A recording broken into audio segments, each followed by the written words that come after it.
지난 12월 16일 부산 강서구에 위치한 경마공원.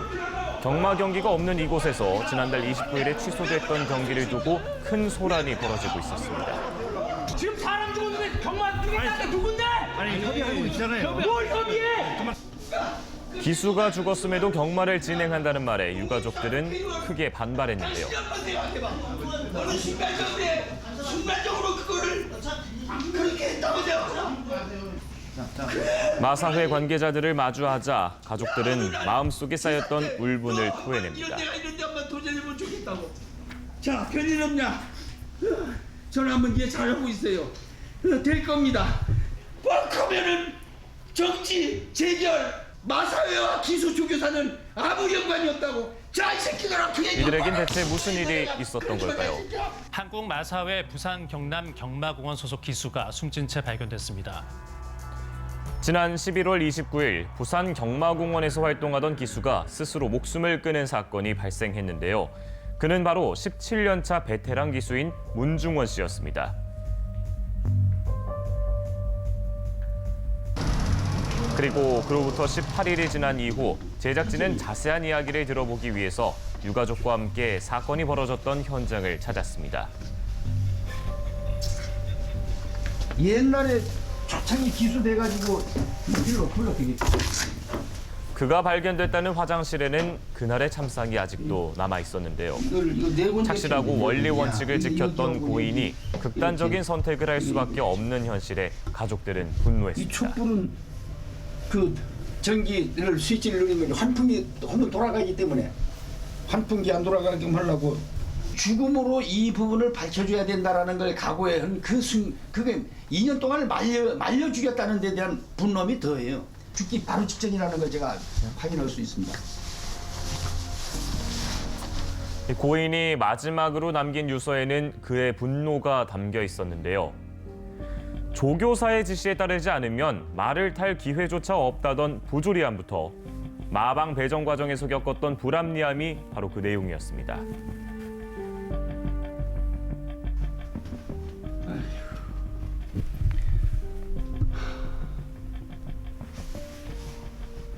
유가족들은 이 원인을 마사회의 부당한 갑질에서 비롯됐다라고 주장하고 있습니다. 이 마사회 이 경마처라는 데는 칼 자루를 잡고 있고 얘네들은 칼 날에서 조금만 움직여도 아프게 돼 있는 구조입니다. 이게 분명히 내가 본부장한테 얘기했어요. 앞으로 이 문제 이대로 넘어가면 1년 이내에 우리 중원이와 같은 틀림없이 내가 일어난다고 장담한다고.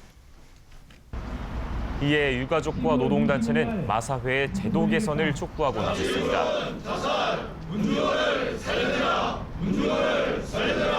남아있는 책임자를 처벌하고 확실한 대책을 마련해달라는 게 유가족들의 입장. 경마장에서 하지만 마사회에서는 힘들게 아직까진 뚜렷한 해답을 내놓지 않았습니다.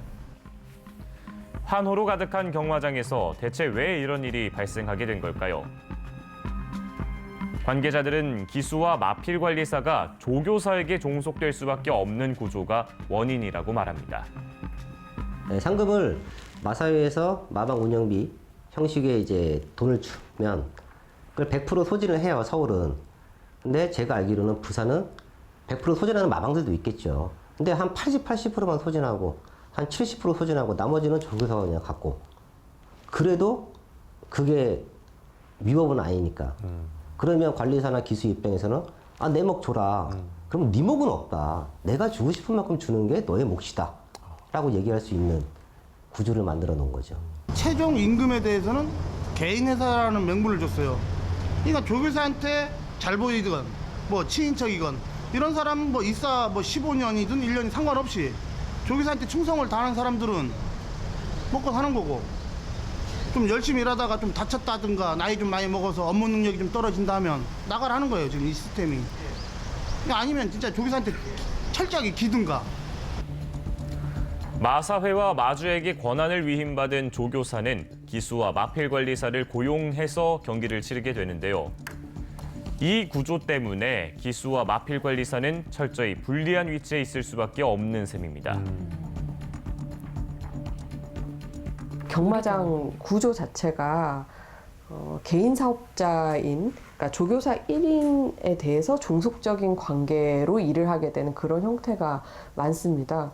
그런데 이 사람 1인한테 잘못 보이면 나는 일을 더 이상 할 수 없는 상황이 되기도 하고요. 그렇기 때문에 매우 이제 현대판 노예라고 하는 것처럼 그렇게 종속적일 수밖에 없는 구조 자체가 한편으로는 문제였고, 제대로 된 대우를 해주거나 노동관계법 적용을 해주지 않고 기승계약이라는 형태로 체결을 했던 것, 그것 자체가 굉장히 지위를 불안하게 하는 측면이기 때문에 그게 문제라고 생각하고요. 마필 관리사가 스스로 목숨을 끊는 일이 이어지고 있습니다. 혹시 근무 환경에도 이유가 있지는 않을지 마사회가 특별 감사에 나섭니다. 부산 경마공원이 개장한 이후 극단적인 선택을 한 사람만 벌써 7명째. 제작진은 수소문 끝에 2년 전에 세상을 떠난 마필 관리사의 유가족들을 만날 수 있었습니다. 내 말고 껍데기까지 화가 났지요. 근데 아직까지도 이 현실이 변하고 있지가 않네요. 그렇죠. 아직까지 안 변하지요. 지금 한국 마사에는 보면 뭐 자기 돈만 권력만 사려하고 돈만 끌어들이려고 생각하지. 뭐 사람 하나 죽는 거, 또 뭐 어떻게 일하는 거, 그걸 완전히 개치우라는 데가 거기가 한국 마사입니다. 정말로. 이들은 2년 전에 제기됐던 문제점이 여전히 남아있다고 주장했습니다. 아니 텔레비를 보니까 뉴스가 나오더라고. 예. 또 저 부모 가슴에 또 골뱅이 들었다 저거 짜겠노. 진짜로 우리는 경마장도 살아보기 싫습니다. 진짜로. 또 그런 소리 들은 게 너무너무 또 참 뭐라고 참말로 말할 수도 없다. 진짜로. 이번에 일어난 사건에 대해서 한국마사회는 어떤 입장일까요? 사고 당일부터 관련 의혹을 규명하기 위해서 내부 감사에 착수하였으나 정확한 진상 규명을 하기 위해서 경찰에 수사를 의뢰를 하였습니다. 수사 결과가 나오는 대로 위법 사실이 밝혀지는 경우에는 지고와를 막론하고 엄중하게 조처할 계획입니다. 기나긴 하루를 끝내고 아버지가 도착한 곳은 고인의 빈소가 마련된 장례식장이었습니다. 아들의 죽음 이후 아버지의 하루는 이곳에서 마무리되고 있다는데요. 마사회의 공식적인 사과, 철저한 진상규명, 그리고 또 다른 희생자를 막기 위한 대책이 나오기 전까진 고인의 장례식을 치르지 않겠다고 밝힌 가족들. 그것이 고인의 마지막 소망임을 누구보다 잘 알고 있기 때문입니다. 저희가 이거 밝혀지고 그 당사자 처벌하고 그러는 게 뭐 야이한테 바라는 건 제가 오늘도 그랬습니다. 뭐 이게 1년이 되든 10년이 되든 다 목숨이 다할 때까지 아이하고 같이 살겠다. 자신이 겪었던 악순환의 고리를 끊어내기 위해서 죽음을 선택해야만 했던 고 문중원 씨. 그의 죽음을 마지막으로 더 이상은 비극적인 사건이 일어나지 않길 바랍니다.